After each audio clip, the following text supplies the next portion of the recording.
Right, hello and welcome back to the O2GT channel, and as with every week we are doing our game week predictions for the Premier League. First we're going to look back at our predictions from the previous game weeks and see how we stacked up. Our last video I missed out 2 games from Game Week 12, the midweek fixtures, so we can look at them now and then I'll move on to Game Week 13 and then the Game Week 14 predictions. So Fulham Aston Villa, I predicted 2-0, it's actually 3-0, so fair play to Fulham. And Gerrard, as expected, is gone after this dreadful Aston Villa performance. They were completely dominated by Fulham. Honestly, Fulham deserved all 3 points from the performance they showed. It's no surprise that Gerrard lost his job after that match, because it was not great from Villa at all. Nowhere near where they could be. The squad they've got, there were some great players, but that was not a performance worthy of those players. You have to say though, what a finish from Mings. And then moving on to Leicester Leeds. I predicted 2-1 to Leeds. It's actually 2-0 to Leicester, and this was a Leicester side without Maddison. I thought they'd struggle without Maddison, but clearly they were fine. Leeds didn't play their best football, but that's not to discount Leicester's performance, as they played well too. They do play well at home, so it's understandable. But it looks to me like Leicester are getting their season back on track. But you could say Leeds had a cock up. Okay, yeah. Alright, moving on to Game Week 13. Oh, what a game week this was. And we're going to start with Nottingham Forest versus Liverpool. I predicted 3-1 to Liverpool, but it was 1-0 Nottingham Forest. Let's fucking go. Yes, we just keep getting better and better. I think the Brighton game was a real turning point for us, showing we can keep a clean sheet and filling players with confidence was huge from that game, and it continued into this game as well. I'm sure that we're full of confidence now that we've beaten a Liverpool side, which have some great players, even though they're not performing that well this season. Again, we were dominated in possession. I believe Liverpool had what, like 70% of the ball to our 30 or something, which is crazy, but doesn't matter. It was what we did with the ball that counted, no matter how little we had it. Former Liverpool man Taiwo Awoniyi scored the only goal of the match. It was a beautiful rebound shot. He toned down his celebrations because he was signed to Liverpool at one point, but he was brilliant in this match. Caused Liverpool some problems. Great choice from Cooper. And after some hectic defending later on, we took all 3 points. And my God, what a match that was. Liverpool left their finishing boots back in Merseyside, but Henderson, our keeper, not Jordan Henderson, also played extremely well, doing some brilliant saves. An amazing performance from us. I'm personally full of confidence going to face Arsenal despite them being top of the league, but you know what? Well done to the boys. And moving on to Everton versus Crystal Palace. Now I predicted 2-1 to Crystal Palace. It was actually 3-0 to Everton. What the hell? This Everton side looks transformed completely from where they were last season. I think Frank Lampard has done an amazing job. He just needed some time. He's been given that time, and look at them now. They're doing well. DCL is back and scoring, which is going to be great for Everton and great for his England chances, to be honest, because he's a good player.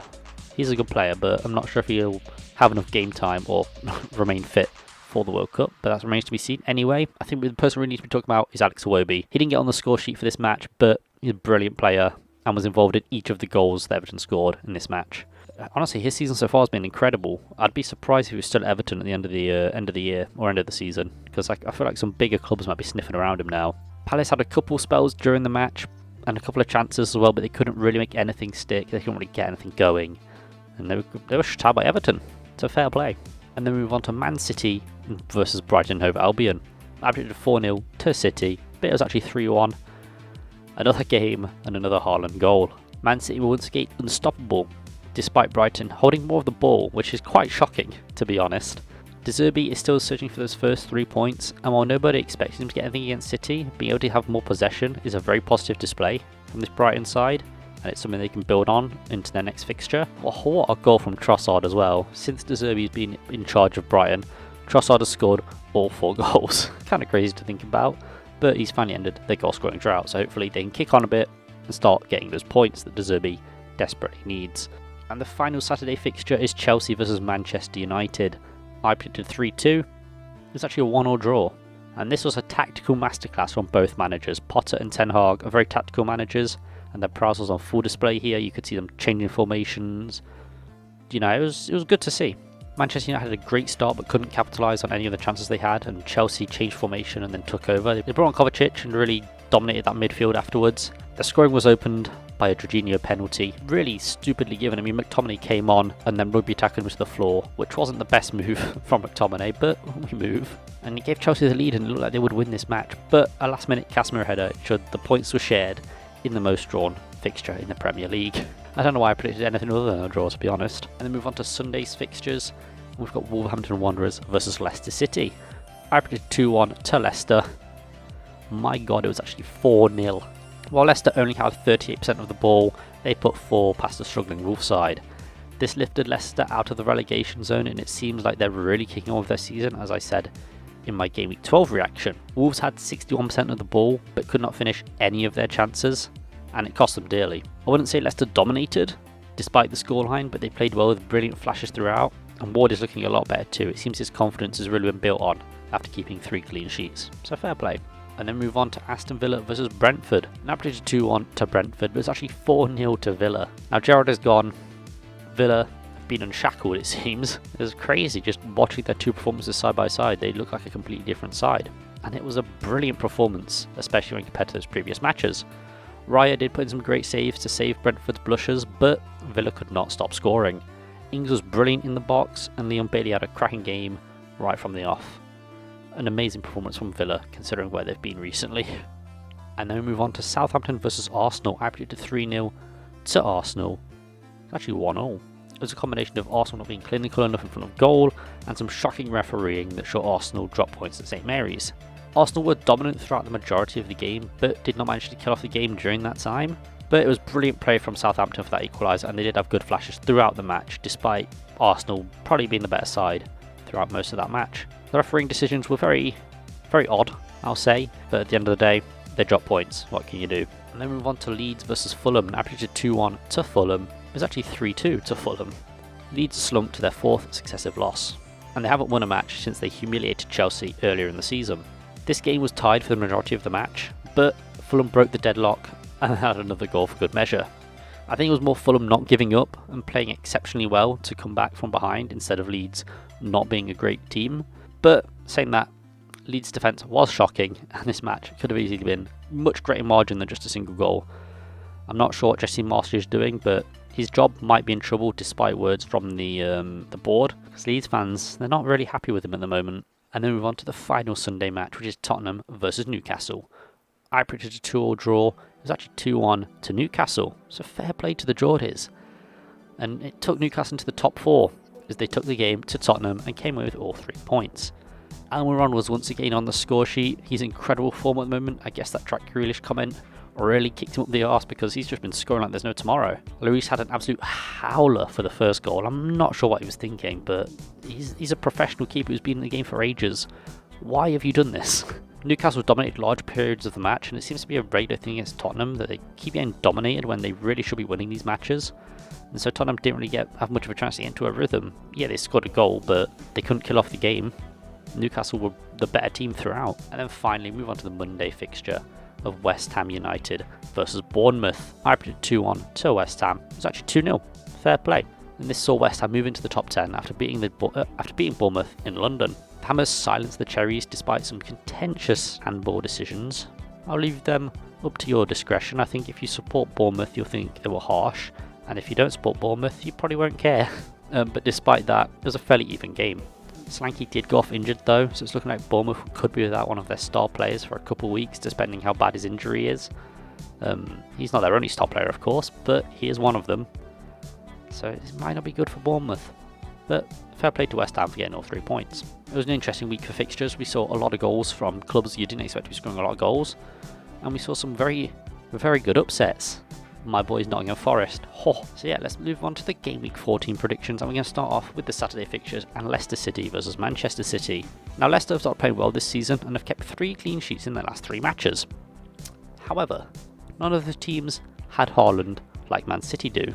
I'm going to say 4-1 to Man City.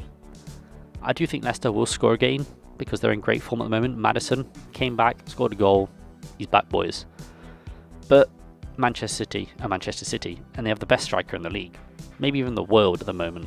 While Leicester's defensive performances have improved, I can easily see Man City tearing it apart, and I honestly think that's what's going to happen here. Leicester will be lucky to not concede 4 in my opinion, because this Man City side is insane at the moment.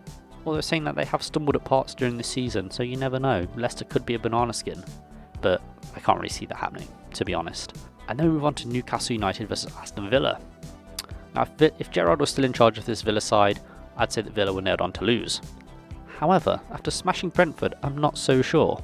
But that was a home game, and it was Brentford, not to discount Brentford of course, but they're not really the best side, so I'm not sure whether that is a good judge of their performances. I'm going to say 3-2 to Newcastle. This should be a good game. Newcastle have edged into a Champions League spot, and they've earned it through their performances, and I think they're going to destroy Villa somewhat here.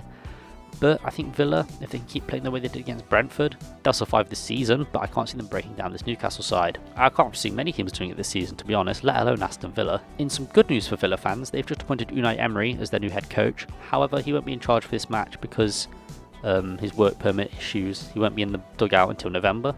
But I just thought I'd add that here because, it's pretty interesting for Aston Villa. However, I do think Newcastle will win this match. But Villa may be able to cause some problems, you never know. And then we move on to Bournemouth versus Tottenham Hotspur. So these teams, they both lost 2 matches on the bounce now, and they'll be looking to get back to winning ways as soon as possible. I don't think it's pretty clear who will win this match, but we thought that last week too. I'm going to say 3-1 to Tottenham. I think Tottenham will conquer Bournemouth at the Vitality Stadium. Bournemouth, maybe without Solanke, will hurt them because he's one of their main players at the moment. I think he's one of their top scorers and top assister at the moment. So losing him is going to be a big blow for Bournemouth. Meanwhile, Tottenham, they are without players, but they have more depth and quality within that depth than Bournemouth. I think that's a pretty fair thing to say because they're a bigger side with a lot more money to spend. And I think this will carry them past the Bournemouth side and end their losing streak. I think Bournemouth may need to appoint a manager because O'Neill has lost 2 on the bounce now.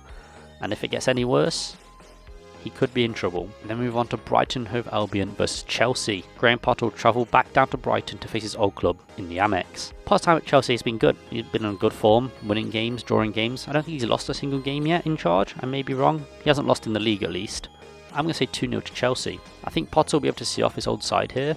Brighton are currently having trouble scoring goals, and I can see that issues continuing here as this Chelsea side are quite good defensively at the moment. And this Chelsea side is also full of goal scorers, which may just kill off the game and not allow Brighton to get into it. So I can only really see Chelsea taking all 3 points, despite Brighton being a decent side.